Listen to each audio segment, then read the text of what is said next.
Good morning. आज हम जो है वो वेंट्रिकुलर टैकीकार्डिया के बारे में पढ़ेंगे। इसको मैंने बहुत शॉर्ट में दे दिया है कि वेंट्रिकुलर टैकीकार्डिया क्या होता है, जिसमें जो वेंट्रिकल होता है वो बहुत ज़्यादा फास्ट बीट करता है। जब वेंट्रिकल हमारे पास बहुत ज़्यादा फास्ट बीट करता है तो उस टाइम क्या होता है, हमारी हार्ट की जो रेट होती है वो भी बहुत ज़्यादा फास्ट हो जाती है। जैसे जो हमारी हार्ट की रेट होती है वो 72 बीट पर मिनट नॉर्मल होती है, लेकिन इसमें टैकीकार्डिया में जो है वो हार्ट की जो बीट होती है वो 100 से लेकर के 150 बीट पर मिनट जो होता है वो हो जाती है।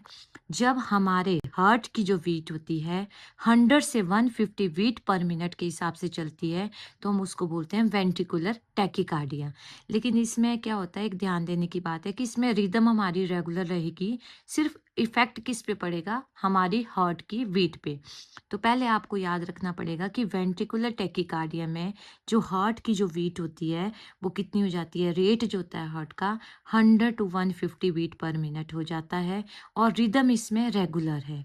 लेकिन इसमें एक बड़ी बात होती है, इसमें जो पी वेव्स होती है वो हमारी अपसेंट होती है।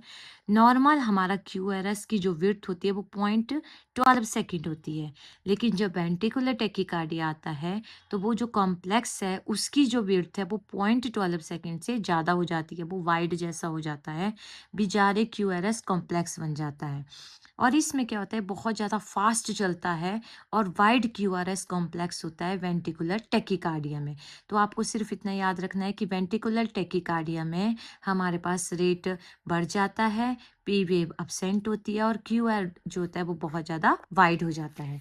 अब इसकी एक डायग्राम देखेंगे हम। इसमें यहाँ पे ए बनता है हमारे पास, वेंट्रिकुलर टैकीकार्डिया की डायग्राम है।